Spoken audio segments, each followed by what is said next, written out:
Hello, everyone. Welcome to 360 Degrees Excellence, where we believe everyone can achieve or earn success. Today, I'm going to be having a conversation with Ms Adeola Akintoye. And we're going to be talking about a topic titled, The Role of Private Individuals in Youth and Women Empowerment. Gender inequality persists, and there is no sufficient opportunities for young people, especially in developing countries. You have a lot of young people are battling youth unemployment. Globally, about 15 million young girls below 18 years old are married every year. That is about 36,000 every day. And also, less than 1 in 3 senior management position and middle management position are held by women. Is there something we can do about this issue? We're also going to be talking about other issues today. So let's just get started. So I just want I call her Sister Adeola. I just want her to tell us about herself. Want to just tell us about yourself. Wow, thank you very much, Dr. Tosi. So where do I start? Adeola Akintoye is my name, as you've introduced me. I'm a chartered accountant by profession. I did my ACCA, which is Association of Chartered Certified Accountants some years ago. And I also did a master's in business information technology. I've been working in the international development sector now for, wow, going to about 20 years. Before then, I was in the housing association sector in the UK. I've worked in various leadership positions now for many years, leading business transformational changes, as well as developing highly performing team. I'm also a trained coach, and I facilitate trainings as well.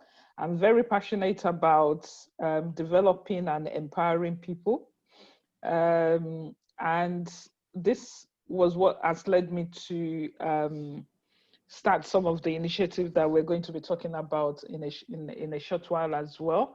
I call myself an African, born in Nigeria, in that part of the world called Nigeria, but from the continent of Africa. And I've got 3 beautiful daughters. They're all young adults now, by the grace of God. And yeah, and also I'm a born again child of God. Thank you. Wow, that is great. And you've also written books. One of the books you've authored, that I know about the book, is Living Life Without Fear. Can you tell us other books you've written, and now just tell us in particular why you wrote that book, Living Life Without Fear, and what can people learn from the book? Yeah, thank you very much, Doc. I actually forgot I've written books as well. Yeah, I've got about 7 or so books ranging from life, lifestyle, discovering my purpose, to leadership tips, sharing lessons from my leadership journey, and the Living a Fearless Life was actually a book I wrote during the new season in my journey of life. I took sabbatical from work for about 6 months in 2012. And during that time, I was sort of asking the question that many of us ask: what is my purpose? What am I here for? What does God want me to do? And at the end of that 6 months, I was very clear, in terms of, I wanted to work. I wanted my life to glorify God, and where I was at that time was not giving me that. And I decided to take a voluntary redundancy at the time. And of course, making that decision, fears came in. You know, what am I going to live on? I've got children, they were still in secondary school. Most of them, two of them were still in secondary school. Where am I going to live? And I've been out of the UK. I started living in UK in '89 and came out to work in Africa in 2000. And so this was like 12 years after. Should I stay in South Africa where I was then? Should I come back to the UK? A lot of things. So it was a lot of fear for me. So I said I was going to start exploring different aspects of fear.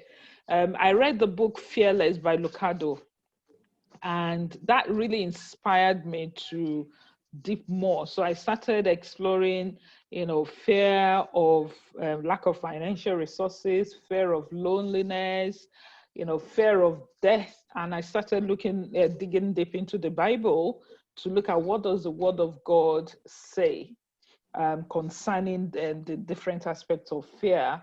And so that was what I addressed in that book. And it's while I was writing it, the chapter on the fear of death, a very, very close friend of mine died. And he actually made it real to me. So I shared a lot of my experiences in that book and with some encouraging word of God and practical tips as well to do. So I've been thinking recently about that book, because now we live in such an uncertain world right now, that we need to remind ourselves that there's really nothing for us to fear. We might not know what tomorrow is going to bring, but we have God, and with that gives us that confidence. Thank you so much. Another thing that I know you talk about is purpose. Can you tell us how you discover your own purpose? Some people might be watching and say, this woman seems to be a woman of purpose. How can I identify my purpose? Can you tell us, how you were able to know your own purpose? Yeah, that is a very interesting question that we always ask. I have to say that I think I started asking that question in my 40s.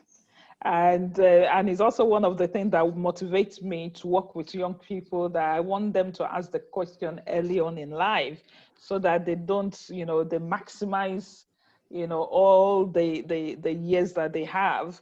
And it's also taken me to another 10 years for me to actually become very clear, what that purpose is. And it's now that I can actually crystallize it, and my purpose is really it's to empower people for the glory of God. And that empowerment can be in different things. It could just be linking people together. It could be teaching. It could be mentoring.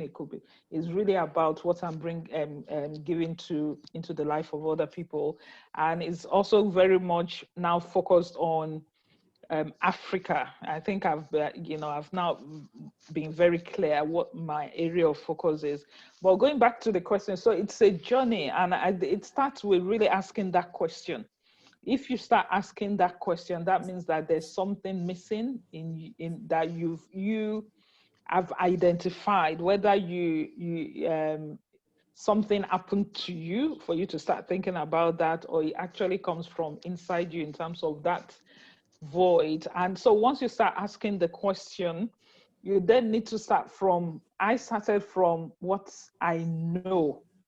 So at the time, 12, 13 years ago, when I started We Can, it was really about, okay, what can I do? I know I want to contribute. I want to do something. And I felt, okay, this is the area I'm very good at, which I've realized from my work, actually.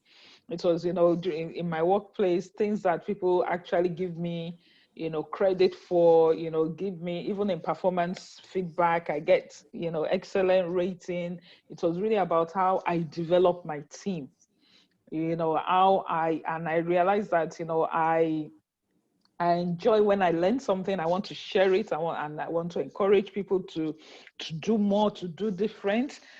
So I now start thinking about, okay, I'm going to start with that, you know, training and teaching in the church. So that was how we started the leadership program that we were doing then. You know, just bringing ideas really to teach and train. And as we started doing that, you know, things started expanding and expanding. So you are not going to ask that question and get an answer immediately, but you will get some idea. And once you step out, you will start seeing how that starts expanding. You know, I didn't start with the sense of I want to focus on the young people or I want to focus on women. I didn't start from that. It was basically I just want to empower people. I just, you know, and I'm going, you know, I enjoy it, I like it. And then things started forming, and you keep just asking, you know, the question of, you know, is this my purpose? Is this my purpose? And things will just walk through. So start with what you have, you know, that gift, that area of passion or gift or things that you like doing, start with that. And then you see how things, you know, becomes clear. Thank you. Powerful. You know, it's obvious that you have deep interest in empowering young people and women. Um, I'm sure you said the other time that you didn't start with those two groups. But now, looking at you, it's like you are passionate about those two groups. Can you tell us why? Why are you passionate about those two groups in particular? Yeah, with the women, I think the easiest answer is that I started because I'm a woman. So it was easy, you know, if you're a man, it's easy to start relating with men.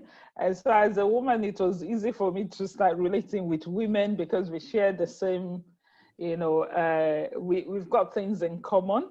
And then once I started on that journey, you know, I started seeing how, you know, important it is that women actually, you know, dream big, you know, and I was also focusing on, I think because you normally when you start with where you are, you start with things that are familiar to you. So as a Nigerian, I started in the Nigerian community. And then, you know, and sort of, and as I started that work, I became passionate about it. I didn't go into it being so passionate about women. But then I started in my work, I started learning more about issues around gender injustice and gender. I'll qualify that because gender is not just about women now. It could be transvestite and all those other groups, you know, but specifically for women, I started realizing that, you know, there's a lot that has been done in the world. So there are many more women in leadership positions across the world, but it's not still enough. You know, there's still a long way to go. And so I focus on the women, and from also the perspective that, you know, they have more to contribute as well, not just in terms of how society or culture has defined the role of women. You know, I was also looking at it from the perspective of God definition that every one of us, irrespective of your sex, you are the light of the world and you are the salt. So that is not limiting us to just the home environment, is also about what are we doing in the community. So we started, you know, bringing issues in the community to women as well, to say, you know, what are you going to do